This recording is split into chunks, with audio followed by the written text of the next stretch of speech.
Last week, I noticed that in the Miami Herald newspaper online, a state court ordered the Florida Agency for Persons with Disabilities to reconsider their action of denying support services to 3 people who had disabilities and sued. Nearly 33,000 people are assisted by this agency in that state. And there are those who will argue strenuously that Florida is not helping enough. And there are those who will insist to their last breath that they are helping everyone who actually needs the services.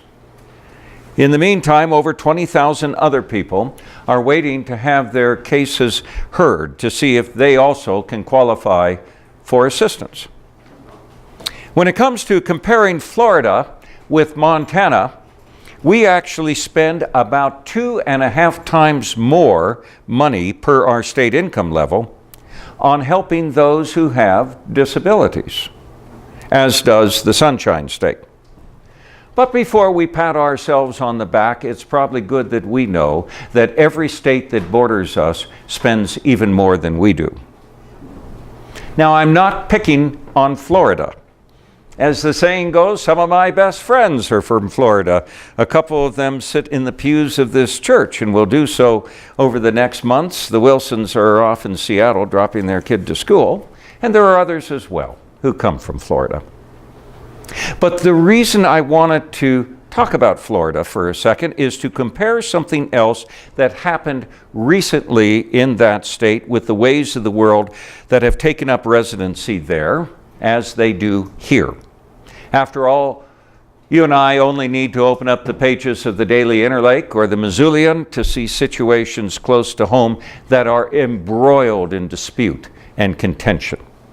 It's just that this Florida story that I'm about to tell is actually kind of amazing.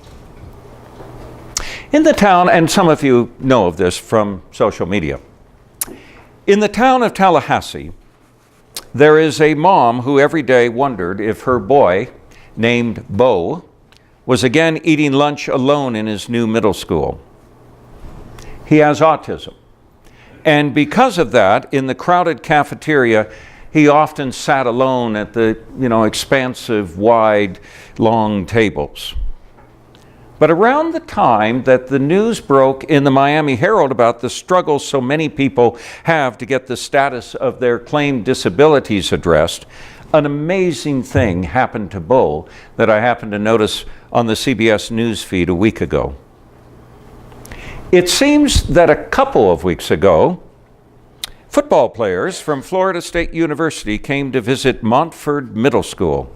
And when it was time for lunch, one of those players, a wide receiver by the name of Travis Rudolph for the Seminoles, noticed that Bo was sitting all by himself.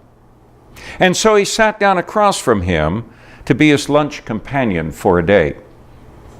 Since that kind of thing doesn't happen to just anyone every day, a picture was snapped of these 2 new friends and was sent to Bo's mom.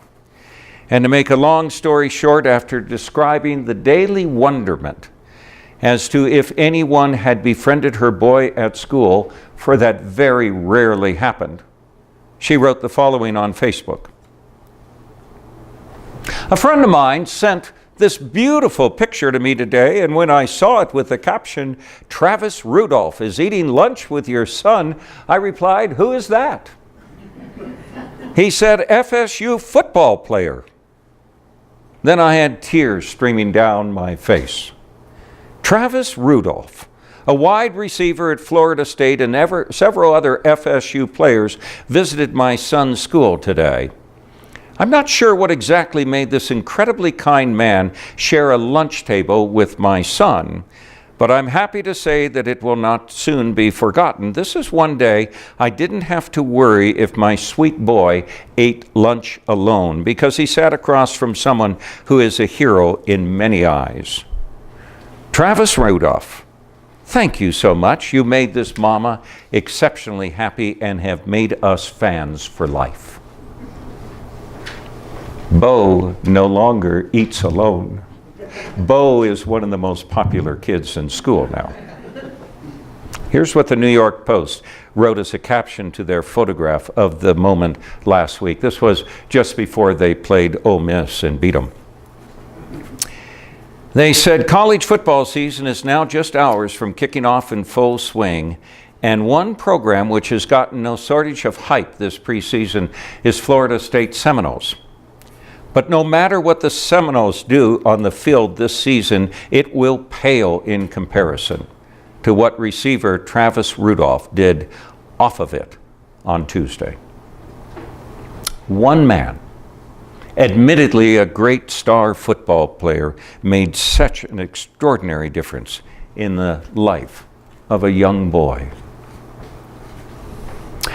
The Gospel according to Luke is silent as to whether or not Jesus followed football in first century Palestinian times. And before you all scoff and wonder if I've lost my mind, the Romans played lots of games with balls, including something very close to what we term soccer today.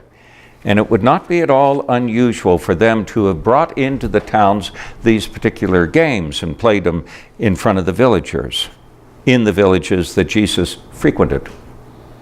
And had there been such a man as Travis Rudolph, he could have fit right in behind the parable, the thought behind the parable of the lost sheep and the lost coin that we heard today. Now forget for the moment that Jesus was using the term sinners, or the Pharisees were, and instead think in terms of those who are ostracized, those who are driven out of the community.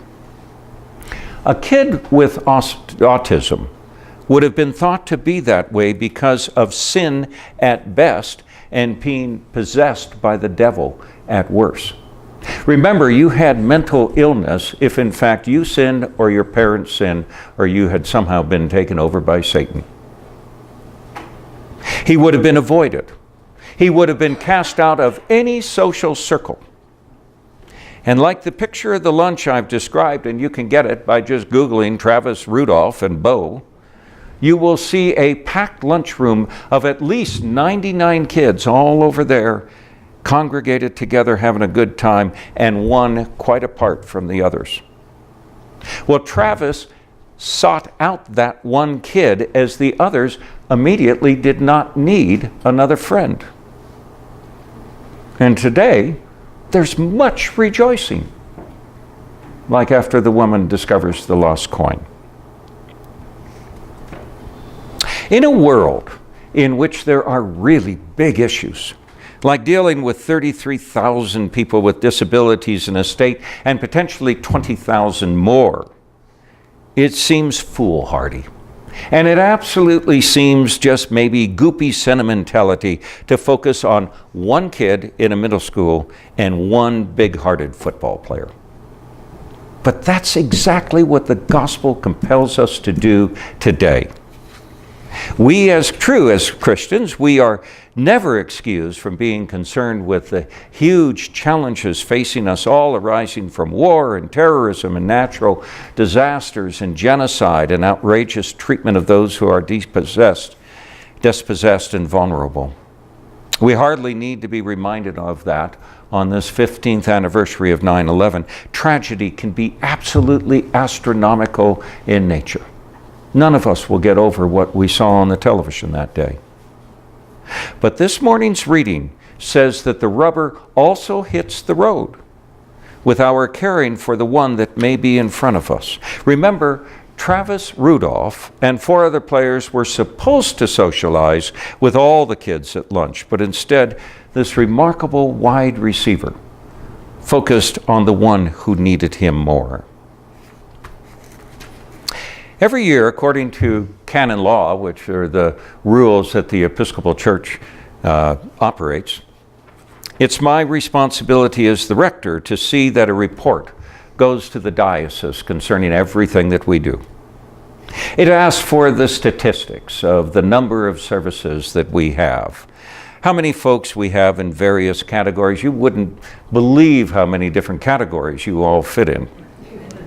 How many kids and adults are involved in Christian education? And then everything financial that you can think of. Thank God Sean and Carl handle that part of the form.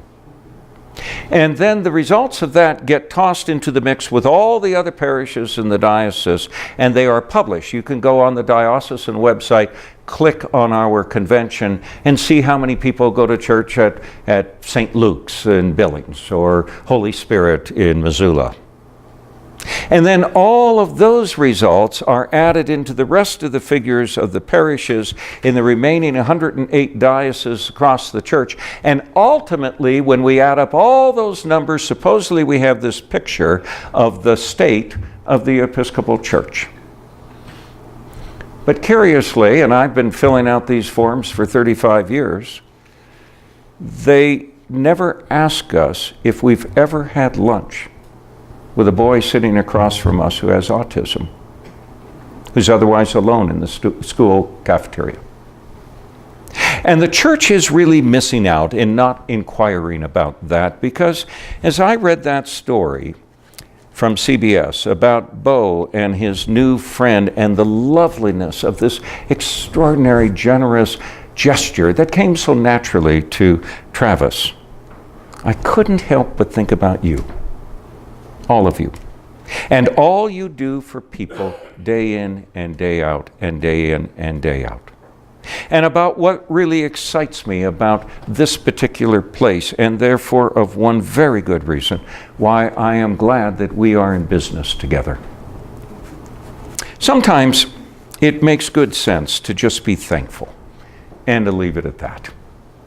What more can we ask for than that God has given us another day to be Jesus among those who are just seeking some good news?